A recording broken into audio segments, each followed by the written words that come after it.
Hello বন্ধুরা, দেখো আজকে আমি নিয়ে এসেছি একটা রেসিপি। আর রেসিপিটা হলো নিরামিষ লাউ ঘন্ট।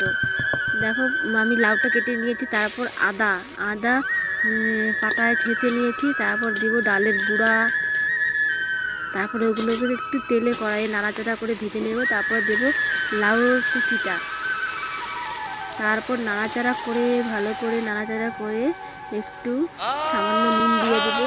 আবার একটু নাড়াচাড়া করে তারপর 5 মিনিটের জন্য একটু ঢেকে রেখে দেবো। সামান্য একটু জল দেবো।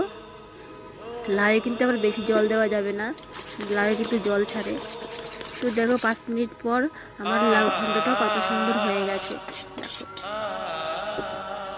এটা কিন্তু একদম শুদ্ধ নিরামিষ, যারা মাছ মাংস খায় না তাদের জন্য এই নিরামিষটা ট্রাই করতে পারো। আজকের ভিডিওটা কেমন লাগলো অবশ্যই কমেন্ট করে জানাবে।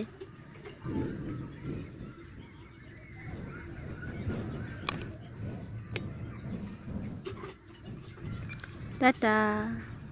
ওয়াও, খুব টেস্টি হয়েছে।